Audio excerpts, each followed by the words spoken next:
You are listening to me talking to myself. Welcome to the podcast, where I share some useful tools, insights, and questions to make us feel more peaceful, more present, more connected, and empowered to create.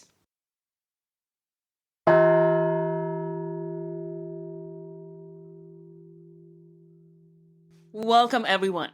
I have just come back from a 10-day silent meditation course, Vipassana, which was an interesting and remarkable experience for me, and I have received a lot of questions and interest about the course, about my insights, challenges, and recommendations. And also, because coming back, I even more realized how grateful I am for all the tools yoga and coaching gave me, including meditation that I have been practicing for 5 years, and I would like to share its magic with you and whoever else is interested in living life on purpose. I honestly do not remember how and why I decided to attend this course in the first place a couple of years ago. Possibly one of my yoga teacher friends shared with me, and throughout lockdowns and cancellations, it was still on my to-do/wish/goals list. Before I attended the course, I did not do any research or asked a lot of questions about the experience just because I love having my own experience and not being influenced by other people's opinions that would have been completely different to mine. It is everybody's personal journey and exploration, and if you decide to attend the course, your experience will be completely different. If you are planning to attend and you would like to be surprised, this is probably not the episode for you. If I would have attended the course 2 years ago, pre-lockdown and pre-isolation, I would have had different challenges. If I would have attended the course even 2 months ago, pre-war in Ukraine, I would have had completely different realizations too. Some information about the course. Vipassana is one of India's most ancient meditation techniques. Long lost to humanity, it was rediscovered more than 2,500 years ago. The word Vipassana means seeing things as they really are. It is the process of self-purification by self-observation. You begin by observing the natural breath to concentrate the mind. With a sharpened awareness, you proceed to observe the changing nature of body and mind and experience the universal truths of impermanence, suffering, and egolessness. This truth realization by direct experience is the process of purification. The entire path, which is called Dhamma, is a universal remedy for universal problems and has nothing to do with any organized religion. For this reason, it can be freely practiced by anyone at any time in any place without any conflict due to race, community, or religion, and will prove equally beneficial to everyone. Before you attend the course, it is important to know that Vipassana is not rest. It is not a holiday that you might enjoy, at least not in the process. It is not intellectual or philosophical entertainment, not an opportunity to socialize, also not escape from everyday life's challenges and problems. It is a technique that gives you tools to remove or at least reduce suffering from your life. It is a method of mental purification which allows you to face life's tensions and problems in a calm, balanced way. It is an art of living that you can use to make positive contributions to society. The goal of Vipassana meditation is total liberation and full enlightenment. Its purpose is never simply to cure physical disease. However, as a byproduct of mental purification, many other illnesses can be cured as well. In fact, Vipassana eliminates the 3 causes of all unhappiness: craving, aversion, and ignorance. With continued practice, the meditation releases the tensions developed in everyday life, creating awareness tied by the old habit of reacting in an unbalanced way to pleasant and unpleasant situations. The technique works on the simple basis that all human beings share the same problems, and a technique which can eliminate these problems will have a universal application. The process of self-purification by introspection is never easy. It is a course, and as a student, you do the work. If you work properly and follow all the instructions, you arrive at your own realizations. No one else can do it for you. It was a completely different experience for me than for the other 129 people. So in total, there were around 130 people, half male, half female. Everybody came for different reasons, and meditation is the answer to all of them. How powerful is that? Continuity of the practice, as always, is the secret of this technique's success. Nothing works, no diet, no program, no course, no training, until you do. There are some rules and regulations that have been developed to make it work. As a student, you will have to stay for the entire period of the course. All who attend a Vipassana course must undertake the following 5 precepts for the duration of the course. First, to abstain from killing any being, including animals and insects. Second, to abstain from stealing.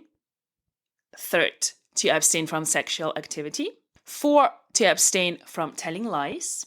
5, to abstain from all intoxicants. During the course, it is essential that all forms of prayer, worship, or religious ceremony, like fasting or burning incense, be discontinued.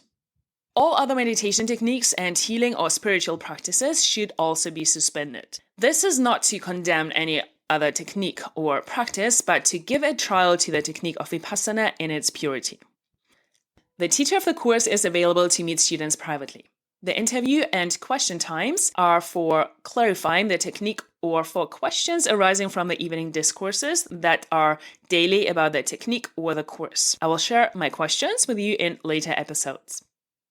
Noble silence. What is it? All students must observe noble silence from the beginning of the course until the morning of the last full day. Noble silence means silence of body, speech, and mind. Any form of communication with fellow students, whether by gestures, sign language, written notes, etc., is not allowed. Students should cultivate the feeling that they are working in isolation. There's a complete segregation of men and women. Couples, married or otherwise, should not contact each other in any way during the course. The same applies also to friends, members of the same family, etc. It is important that throughout the course there be no physical contact whatsoever. You can combine physical yoga and other exercises with Vipassana, however, they should be suspended during the course as well, because there is no actual space available at the course site. You are either sharing a dome or a room. I personally had my morning practice and handstands. This is not negotiable. Jogging is also not permitted. The only official allowed exercise is walking in the designated areas during the rest periods. There is a small forest, however. Forest sounds big, but you actually mostly walk in circles. No drugs, alcohol, or other intoxicants should be used. Also, no smoking or similar. Dress should be simple, modest, and comfortable. This is important in order to minimize distractions to others. No outside communications are allowed before the course ends. This includes letters, phone calls, and visitors. You leave mobile phones and other electronic devices in a locker until the course ends. No reading or writing is allowed. Students should not distract themselves by taking notes. The restriction on reading and writing is to emphasize the strictly practical nature of the meditation. In this technique, we are not observing thoughts, but respiration and sensations. We are observing mind wandering. We are observing the impermanence of everything represented by our breath, sensations, thoughts. They come, they stay, they go away. We are practicing non-attachment. And by journaling or writing down our thoughts, we would create attachments to our thoughts that are also impermanent. So what is the cost of the course? According to the tradition of Vipassana, courses are run only on a donation basis. Donations are accepted only from those who have completed at least one 10-day course. You can give a donation on the last day of the course or any time thereafter. In this way, courses are supported by those who have realized for themselves the benefits of the practice and would like to share those benefits with others. Vipassana meditation is beneficial for most people. However, it is not a substitute for medical or psychiatric treatment. And to clarify the spirit behind the discipline and rules, they may be summarized as follows. You take great care that your actions do not disturb anyone. And also take no notice of distractions caused by others. It is only by taking a disciplined approach and by making maximum effort that a student can fully understand the practice and benefit from it. The emphasis during the course is on work. A golden rule is to meditate as if one were alone, with one's mind turned inward, ignoring any inconveniences and distractions. So, there are 3 steps to the training. The first step is, for the period of the course, to abstain from killing, stealing, sexual activities, speaking falsely, and intoxicants. The simple code of moral conduct serves to calm the mind, which otherwise would be too agitated to perform the task of self-observation. The next step is to develop some mastery over the mind by learning to fix one's attention on the natural reality of the ever-changing flow of breath as it enters and leaves the nostrils. By the 4th day, the mind is calmer and more focused, better able to undertake the practice of Vipassana itself. Observing sensations throughout the body, understanding their nature and developing equanimity by learning not to react to them. Finally, on the last day, participants learn the meditation of loving kindness or goodwill towards all, in which the purity developed during the course is shared with all beings. A little bit about the course timetable. Waking up at 4 a.m., you meditate from 4:30 till 9 p.m., either in the hall all together or in your room. 3 breaks for breakfast, lunch, tea time, and short rest periods of 5 minutes throughout the day. Every evening, there is a discourse with teachings about the technique and the course, where you still remain seated on your designated positions. As an old student, which means you have completed at least one 10-day course, you can attend further 10-day courses, 3-day courses, 1-day courses, 20 and 45-day courses. It is for everyone, so you do not have to be a yoga or meditation teacher. If you attend the course for the first time, you probably have some thoughts about the course, the duration of the course, the teacher, maybe having some insecurities. What am I doing here? Am I doing it right? It is hard, it is uncomfortable. I like this, I don't like that. All possible thoughts and judgments about other students, about yourself, about the technique. First day for me was the hardest one, as it is a change to my usual routine. The long time sitting feels obviously very uncomfortable. It is not fun, and you have still 9 days to go. On the second day, I was still thinking, whoa, this is crazy. What am I doing here? And who are all those crazy people doing the same? At the same time, you do not have any financial commitment you made ahead of time. So you are actually free to leave whenever you want to and let go of this experience if you want. However, you created the time to be here. It is your personal commitment to your inner work, to growth, to getting to know yourself, to your personal journey, and to a bigger life. The discomfort made it interesting for me to stay till the end. Around day 7 or 8, after practicing for days, discourses, I realized the effect of the course and started feeling some benefits. Watching all the things I was complaining about, I was liking, I was disliking, and realizing who is actually the creator of my own suffering and discomfort. This was powerful. It does not mean you are content with everything and you have no likes or dislikes or opinions, but just realizing that with my own likes and my own dislikes that are cravings or aversions to something, which is an attachment, I make myself miserable. The practice of not reacting to thoughts, sensations, and circumstances gives us that space of stillness, the space of silence and equanimity.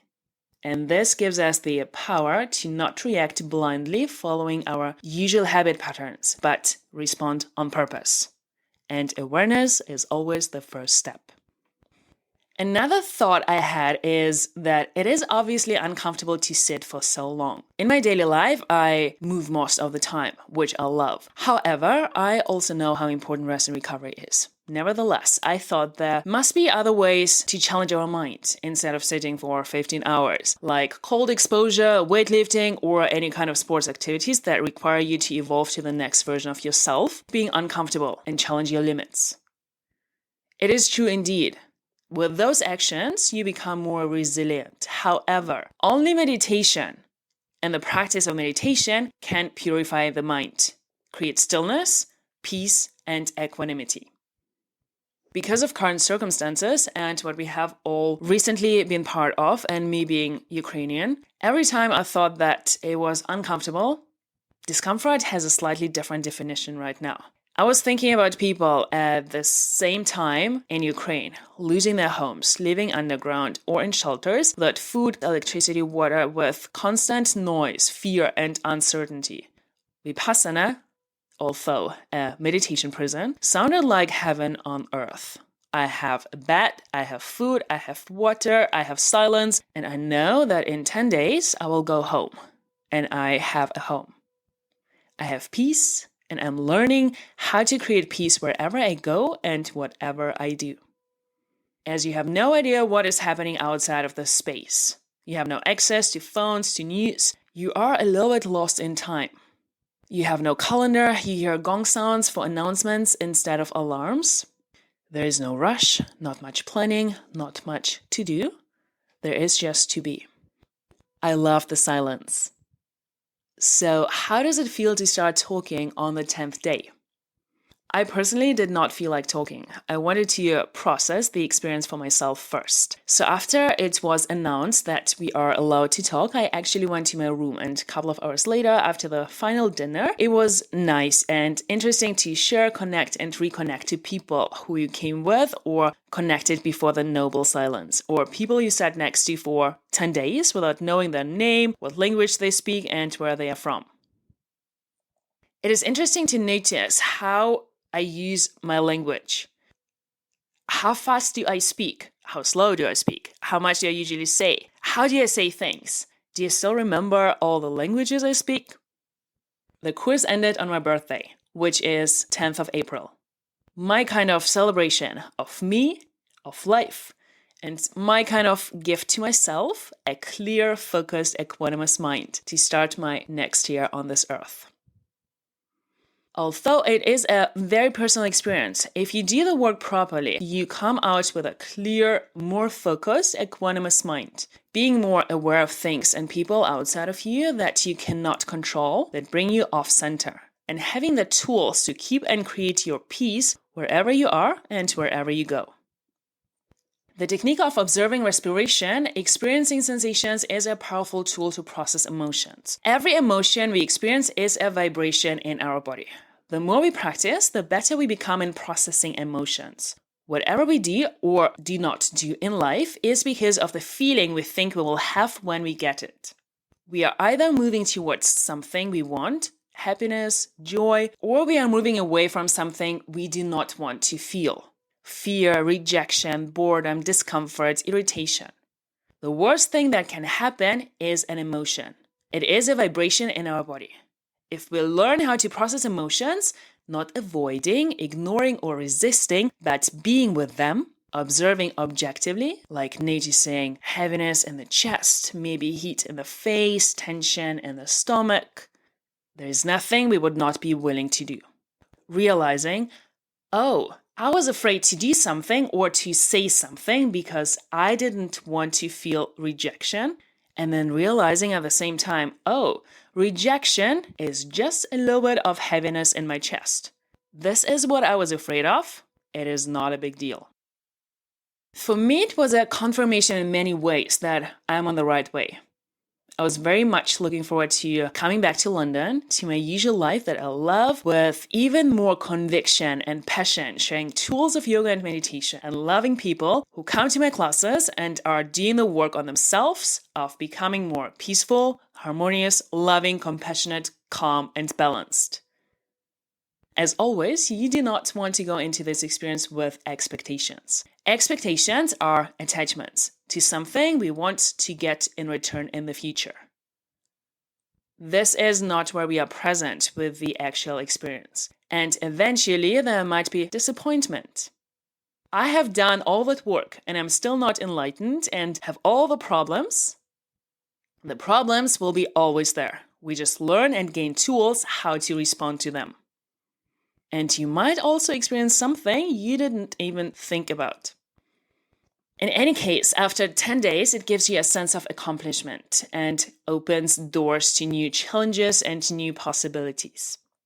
If everybody would do yoga and meditate, there would be no war. Let's say definitely less war and less conflict in the world. That's why we constantly need to do the work on ourselves first. So we do not bring that kind of energy into the world, but contribute to peace and harmony. Knowledge is only potential power unless we use it. The course offers the space and the environment to practice, to experience, and to transform insight into wisdom. You observe things as they are without trying to change them by watching your breath and your sensations. By observing things as they are, they lose their power over you. You can notice discomfort without becoming it. You can notice thoughts without becoming them. I will share more teachings, some useful tools and practices in the next episodes. Nobody can harm you more than your untrained mind. And nobody can serve you more than your trained mind. As human beings, we are the only species able to observe the reality within and think about our thoughts. Our mind is a powerful tool we have if we are its managers and not the opposite. If we do not use it, we lose it. The mind is a muscle we need to train daily. It is a practice, and the more we practice, the stronger and healthier the muscle becomes. So why not to use the power we have? Thank you for being curious. If you enjoyed listening, rate, review, subscribe, share, and join the conversation. Do not miss out on yourself.